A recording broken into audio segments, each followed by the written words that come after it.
Hey guys, welcome to another episode of Access Granted. This is actually the first live episode of Access Granted. But it's not the first one, first live show we did, on Friday night we did the first ever live podcast of Friday Nights on the Boot. Friday Nights on the Bayou with Jason Jern, of course, and had a great time talking some high school football with them. We're going to do that every Friday. And of course, we're going to have the preview show every week, but that won't be live. It'll just be the Friday night one. For Access Granted, usually my reaction videos to what happened over the weekend with LSU and the Saints, it will be live. So this will be the first of many live shows that we're going to do over here at Access Granted with the Access Granted podcast. Good morning. Hope you guys enjoyed your Saturday. I know it was a very hot yesterday in Baton Rouge, and there was a lot of controversy behind that, and a lot of that had to do with the heat. And so LSU doesn't really play 2:30 games in September, and a lot of that is because of how hot it is during the day, and rightfully so. I mean, it's hot in August, September in Louisiana because not only is it the hottest time during the summer portion of the year, but it's also because of the humidity. So it's very important to stay hydrated during those times. And usually home games LSU, they're usually in the evenings or at night, just so you can get away from the heat and to prevent any health concerns at the games. And that was showing.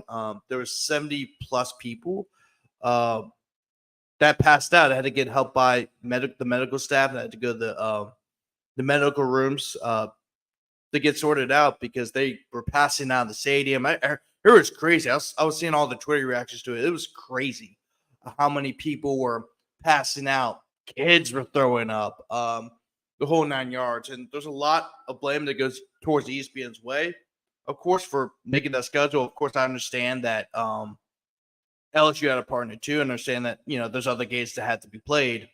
But I think also the issue is that, it's very important to stay hydrated, guys. I'm not going to blame anybody for stuff that happened in the stadium because even if you stay hydrated, that can't prevent all that what's going on. However,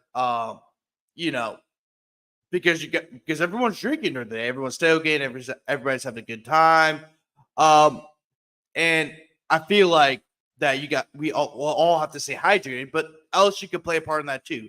LSU can allow people to bring in their water bottles, stay hydrated. They can have water stations, maybe even make water cheaper, have water more on demand for day games, especially. I think that's another way you can prevent it. Another way you can prevent that is, and I'll give you a perfect example. So my dad used to coach at the University of Arizona, right? And all the home games during the month of September, or at least the first month of football season, they're all at night.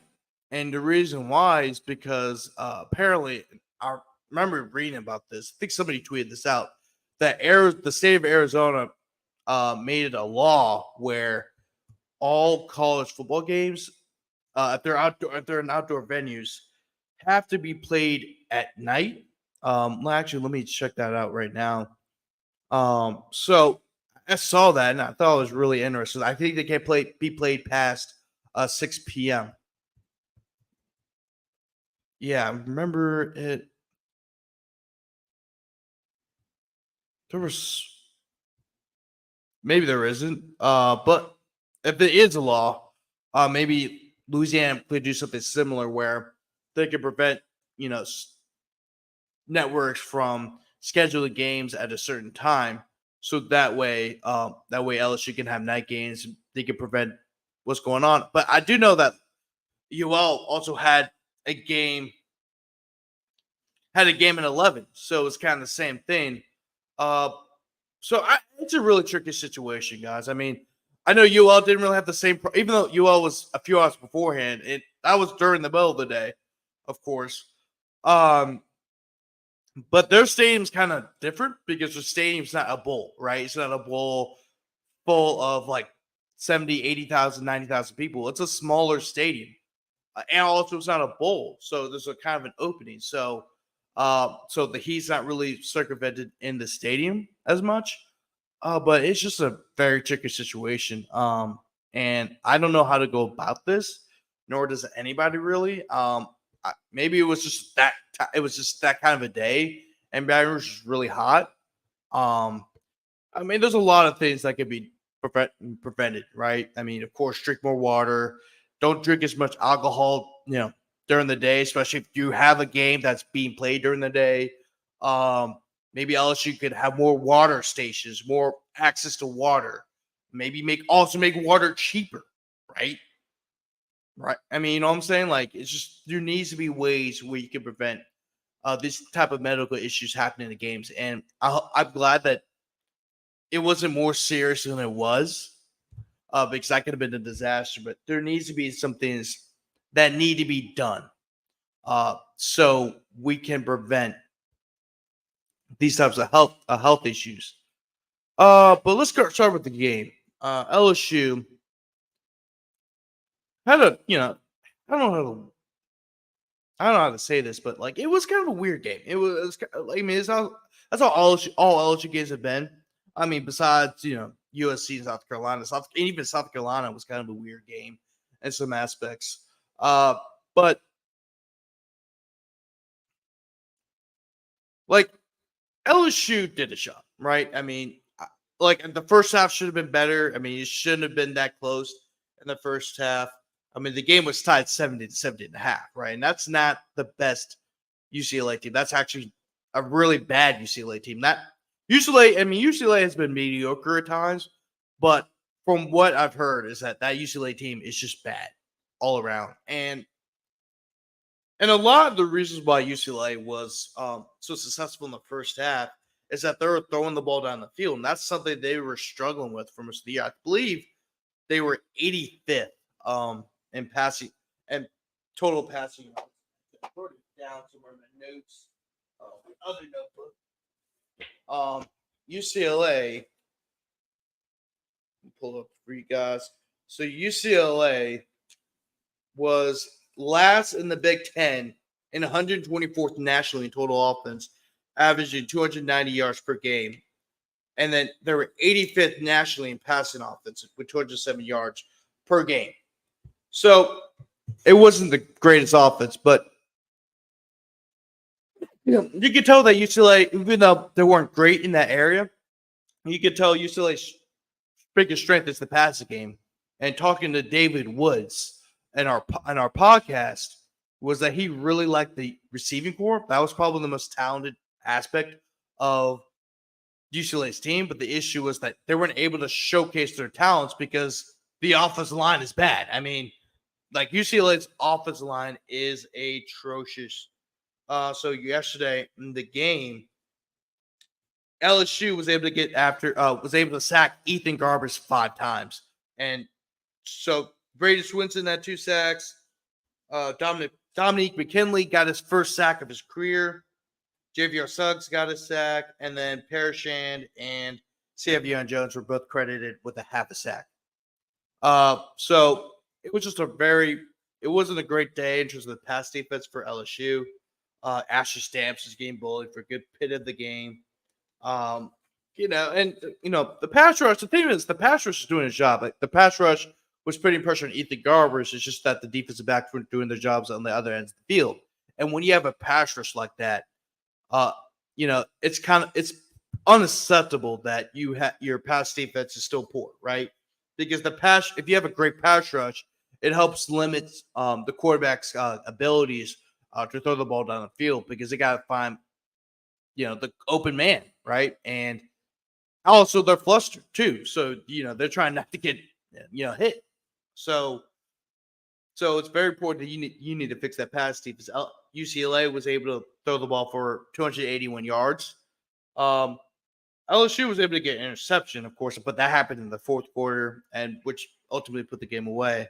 But Still 281 yards, a little bit too much, given how much that pass offense has been struggling. Now, they did do a great job of stopping the run bet. UCLA was only the rush for 14 yards in the whole entire game. So it was a great effort in terms of stopping the run. Now UCLA is one of the worst rushing teams in the country. They're last in the Big Ten at 122nd. They're last in the Big Ten, the 122nd nationally in rushing offense going into the game. So it was a great effort all around by LSU's defense to stop the run, given how they struggled against the run in the last game against South Carolina. And South Carolina is an okay rushing offense, but they weren't the greatest. And also, you allowed Nicholls State to run the ball all over you. So great effort all around for the rush defense. The defense still doesn't look great, right? And a lot of that has to do with the personnel that they have, right? Brian Kelly and the previous defensive staff did not do a great job of recruiting. They had some good pieces. Right? They had some good pieces, some good pickups. I'm not saying that they don't have any talent whatsoever. But it's not the talent that LSU should have seen, which is why LSU had to, change the whole entire defensive staff. They brought back Cora Raymond. They brought in Kevin Peoples. They brought in Bo Davis. They brought in Blake Baker. So I think the defense will get better. The defense will get better as the season goes along. But it's not going to be like your typical top-notch LSU defense. It's going to take some time. And I think next year, if you're able to hold this 2025 recruiting class together, which is third in the country, by the way, and they've signed some great, some 4 or 5-star recruits on the defensive side of the ball, which I all really like. If you're able to keep that together, the cavalry's coming, right? The cavalry is coming. So it's LSU has to keep improving on defense, especially keep developing those young guys. Deshaun Spears started yesterday. Asher Stamps is still a young guy. A lot of young guys on the defense. So it's very important to develop these guys for next year, as well as maintain that 2025 recruiting class that's coming in to make sure they stay on board with LSU. And then also you have the 2026 recruiting class, which is stacked as well. So LSU just needs to keep recruiting and everything will be all right. But the defense didn't look the best at times yesterday, but they did improve. That's where you need to see constant improvement. That's what Brian Kelly was preaching yesterday. Even though he had a really spicy press conference yesterday, it was actually kind of funny. I'm not gonna lie. I haven't seen that since when he's at Notre Dame. That's the kind of press conference he had. And obviously you could tell he was upset with some members of the team. Obviously they made some mistakes yesterday.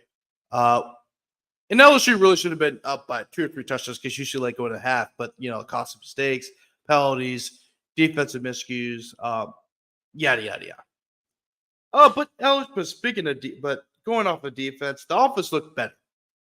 And of course, Gary Minnesmeyer did his thing, throwing for 352 yards of passing. He didn't throw an interception today. 3 passing touchdowns. So, the last game where he had, I believe, 2 interceptions. He didn't throw a single interception. 250 yards and 3 touchdowns. And LSU was able to run the ball better. They had 102 yards of rushing, even though it doesn't look great. When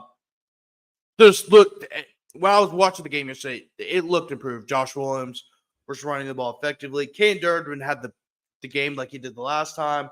But he still had 6 carries of 14 yards. Not great, but then he also had he had 2 catches for 40 yards and the 35-yard reception for a touchdown. So he still made an impact on the game, which you need to see from the young freshman because I believe that he'll be a very good asset for this LSU offense as the year goes on, and he probably will be RB1 next year. But when the reason why LSU didn't run the ball as much as they liked them to, is because they were passing the ball effectively. And when you pass the ball effectively, you're probably not going to go to the run as much. But then also they were loading the box too. UCLA was loading the box, if you noticed that yesterday. So, that's why LSU was throwing for 350 yards of passing yesterday. So, um, but so but that's how it is on the opposite side of the ball. So you got to figure. I think as the season goes along, the Russian attack will come along. But right now, it's like clicking. Uh, but it will be because they're showing improvement in that area. Um, but yeah, so LSU got on the board first with 5 yard pass from Garrett Nussmeier. They had a very balanced scoring drive. I mean, the score on only go 75 yards down the field and score using only 6 plays. Oh, it's pretty fantastic. But they're also very balanced, running the ball and throwing the ball. And I think that was probably the best drive LSU's had all year. But then UCLA, they scored pretty quickly, going 8 plays for 75 yards. That was finished off by Jack Pearson, 20-yard touchdown reception from Ethan Garbers. UCLA then took the lead with a 47-yard field goal. Garrett Nussmeier threw a dot to Kyle Park for 45-yard touchdown pass from 45 yards out. LSU had the opportunity to take the lead after Braden Swinson had a strip sack. LSU got the ball great field position, but they weren't able to capitalize off the turnover. However, they were able to get 3 points on the board after a Damian Ramos 22-yard field goal. They're in the red zone. They failed to score, but, at least you're able to get points off the board. But that was an opportunity to go up by 3 touchdowns with just a little bit over 3 minutes to go in the game. But however, UCLA was able to tie the game with a 11-yard touchdown pass from Ethan Garbers. The player who made that play was Logan Loya, who finished the game with 4 catches for 46 yards and forced the touchdown. That was I just mentioned. But then LSU was able to shut them out. Josh Williams had a 2-yard touchdown rush, and really, I think from looking at the drive, I think he had 3 carries for like 30 yards. Hold on, I actually tweeted that out, but he had a very effective drive. But I'm not going to worry about that right now. But then Kane Durham had a 35-yard touchdown pass from Garrett Nussmeier, and that effectively ended the game. That was in the fourth quarter, but just over 11 minutes ago in the game. And then Damian Ramos hit the 32-yard field goal for the final margin. So it wasn't the best win for LSU, but it was decent. It was a decent win.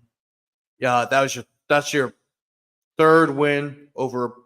Well, your second win over a Power 5 team. I mean, they've already played 3 Power 5 teams on their schedule, which even though UCLA wasn't great, it's still a Power 5 win. So really tough schedule for LSU. You're able to get a double-digit win over a UCLA team, and just look for constant improvement. Next week, you got South Alabama. And they've been lining up scoreboards. I mean, they scored 87 points against Northwestern State. So pretty effective offense. And I believe yesterday they put a beat down on App State. So you have a pretty good offense coming in with South Alabama. And maybe hopefully you get some of those defensive miscues fixed. Then that's a good game to do it because South Alabama is a pretty effective offense, as noted that they've scored over 120 points in the last 2 games. So, anyhow, let's talk about the Saints game today. The Saints will be playing the Eagles, and it's a pretty big matchup, of course. The Eagles are 1-1. They're coming off a tough loss against the Dirty Birds from Atlanta, where they had the lead, but they blew it. The Saints, of course, are 2-0. They've been one of the better offensive teams in the league. I mean, Derek Carr, yes, is playing football today, and when usually when you say Derek Carr's playing football today, that's usually in a sarcastic connotation because Derek Carr was last year. But the Saints' offense is pretty effective. It's been overall very effective. The season they've averaged 45.5 points per game, which is first in the NFL. They're averaging 185 rushing yards, which is third in the NFL. And this is coming off of last year where they were 21st in the league. They're the third team in NFL history to score 30-plus points in the first half of each of their first two games to open the season. The only two teams that have done that, other than this year's Saints squad, were the 1968 Raiders and the 01 Colts. They're the only, and they're also the only. It's also the only. Is only the second time in Saints history that they're able to score 40-plus points in their first two contests. The first team to do that in Saints history, of course, was the 09 Saints. And the 91 points that they scored in the first two games are the second most points scored by an NFL team in the first two games of a season since the 1970 AFL-NFL merger, behind, of course, the 09 Saints, which they scored 93 in their first two games. So it's quite a contrast from last year's Saints team. Clint Kubiak has done an excellent job. An excellent, maybe an understatement, for the job that he's done with the New Orleans Saints. I mean, last year's Saints squad, Saints offense was just anemic. It was archaic. It was slow. It was sloppy. Any negative connotation you can use to describe an offensive team, it could be used for the Saints squad last year. But Clint Kubiak just completely opened up this offense. It's more creative. He's opened up Derek Carr's game and his abilities. Alvin Kamara's looking like the player he was a couple years ago under Sean Payton at Drew Brees. I mean, catching balls out of the backfield, running through open running lanes. The offensive line has looked fantastic, which is crazy to say, considering that before the season started, that was supposed to be the worst unit on the Saints team. I mean, everyone was, not even just the local media was saying that, and people covering the Saints, but then also national media members were saying that as well. Ryan Ramczyk was going to be out for the year. He was arguably the Saints' best offensive lineman. But now, not only is he out for the year, but his career could be done because his knees are shot. Absolutely shot, which is why the Saints had to draft Tali Fuaga on the offensive line to kind of stabilize the offensive line a bit, and he's looked fantastic. Trevor Penning, after being considered one of the worst picks in Saints history, he's ended up becoming one of the top. I mean, he's looked like fantastic at right tackle. They were trying to make him a left tackle because of Ryan Ramczyk, but he was more of a guard or a right tackle than he was a left tackle. Trevor Penning's looked fantastic. Eric McCoy is doing Eric McCoy things. He's been a solid foundation for the Saints offensive line for the last few years since he's drafted out A&M. I believe it was 2021, 2022. It was a couple years ago. Cesar Ruiz has looked good. And Lucas Patrick has some impressive blocks in that game that really impressed me. Lucas Patrick is a veteran. He's in his 8th season in the NFL. So he's a very experienced offensive lineman. He had some great blocks as well, including one of them that was on the Alvin Kamara touchdown. I forgot. I think I believe it was the second or third touchdown. We had a fantastic block. He was blocking up the field. And he made a key block. So, that's on the offense, right? I mean, enough to be said about the offense. I mean, Rashid Shaheed's having a great season. Chris Olave is having a great season. Foster Moreau's had some touchdown catches. But overall, Saints offense looking fantastic. The defense, they're tied for third place in sacks. They're second in takeaways with 5 takeaways. And also they're second in red zone defense. I mean, just overall, there's a lot of excitement in New Orleans for the Saints team overall. But, surprisingly, the leader in sacks for the Saints is Lawrence Taylor. He's had 3 sacks so far in the season. He's also the leading tackler with 15, 4 tackles for loss, a pass deflection. He's been awesome defensively for the Saints. Demario Davis is he's aging like fine wine. I mean, he's 34, 35 years old, yet he's still playing like an all-pro linebacker. So just overall, there's a lot to be excited about the Saints team in general. Uh, it's a really exciting time right now in New Orleans. Um, the Eagles, on the other hand, uh, like I said, the Eagles start off the year with a close win over the Packers, but in the last game, they blew a lead with, to the Falcons, which is kind of wild to say because the Falcons are the ones that usually blow leads. But the Eagles are coming this game 1-1. They've been struggling. They really have been struggling. The Eagles, Jalen Hurts has really been struggling. 3 touchdowns and 3 interceptions. So he's kind of a turnover machine this year. Well, he is a turnover machine. He's fumbled twice, losing one. Um, Saquon Barkley, I'll say that Saquon Barkley's had a good year, averaging over 100 yards carry, 100 yards per game, 204 yards and 2 touchdowns. And then, of course, he's also had a receiving touchdown as well. But the Eagles' offense has not looked great this season. Their defense also ties as suspect as well. So, I mean, this is a very winnable game for the Saints. They have the opportunity to get a huge win over an established franchise in the NFL. The Eagles have been a great franchise, a great team. Probably I would say for the past 5 to 7 years, going to 2 Super Bowls, winning one. They've won the NFC. I believe they've won the NFC East the last 2 years, or at least one of the years. Let me double check that actually. So I believe they won it, but I do remember they had that skid. Oh, so no, they lost the division last year because I remember they had that skid. But there's a very winnable game for the Saints.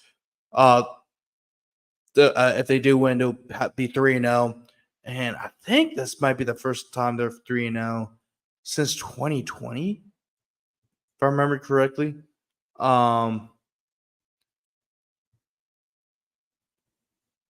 I'm looking at it right now.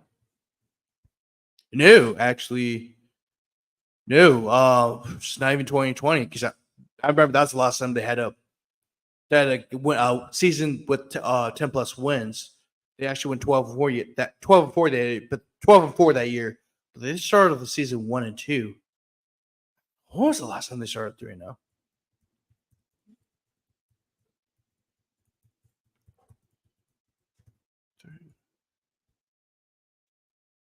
2013. That's the last time the Saints started 3-0 was 2013. And I knew that if it wasn't 2020, it was going to be a long time ago because even in 2018, they started off the season 0-1. So it's been a while since the Saints have started 3-0. So your first chance to go get a 3-0 starts in over 10 years. Great opportunity to do so. This is a very suspect Eagles team. The Saints are on fire offensively. Of course, the Saints defense is still very good. So huge opportunity for the Saints start their season 3-0, especially given the fact that, I mean, the next few games for the Saints are going to be tough. I mean, not only do you have the Eagles today, but you have to go to Atlanta next week. Then you have to go to the Kansas City on Monday night on the 7th, which is, I mean, of course, the Chiefs are a great team. They've won 3 out of the last 4 Super Bowls. It's at Kansas City, which is arguably the toughest environment in the NFL. And then after that, you have the Buccaneers, which is a pretty solid team. They're 2-0 as well. And then you also welcome back Sean Payton on October 17th. It will be on Sunday Night Football. Is it Sunday night or Thursday night? Excuse me, Thursday Night Football. So it will be his first appearance in New Orleans since he retired. Well, not retired, but he resigned as the Saints head coach. Got back into coaching last year. So that'll be a very interesting game for sure. Just given the circumstances of Sean Payton, head coach of the Broncos, returning to the Saints, returning to the Superdome since he last coached the Saints. So it'll just be a very, very interesting game. I'll be interested to see how the crowd reacts to Sean Payton, although he did a lot of great things for the Saints organization as well as the city. So it'll be interesting to see how the Saints react to Saints fans react to him going to the Broncos. But it's not like he left the Saints for the Broncos. He got traded to the Broncos so we can get the pick that eventually would lead to the Saints drafting Chris Olave. So very it'll be very interesting to see how they welcome back Sean Payton. But with that being said, make sure to like this video and subscribe to Ruger Sports Media's YouTube channel. Make sure to follow us on social media. That's gonna wrap it up for today's show. I just want to recap the Saints, the LSU game from yesterday, as well as preview the Saints game for today. We'll be back next time in a couple of days, where we're gonna preview the LSU game against South Alabama. Might dive into this a little bit Saints talk. There's some interesting topics that'll be happening the next show when it comes around. Friday nights in the Bayou. We'll return on Tuesday. We're gonna preview week 4 of the high school football season, and there's gonna be some other stuff going on as well. But that's why it's important to subscribe to Ruger Sports Media to make sure you can get all those the latest episodes. Hopefully, we'll start up the recruiting board again. It's just it's football season once again, so some of these guys may not come on the show because it's really busy. But I'm trying to get that started again. I've just been so busy. Of course, I'm a new job at Crest City Sports. Also, a contributing recruiting writer for Tiger Bait. So it's been a very busy time in the last 2 months, and then of course this podcast and Friday Nights in the Bayou. So I'm not trying to overload myself with work. So, but yeah, that's gonna wrap up the show today. Grant Chachere. I'll catch y'all guys next time.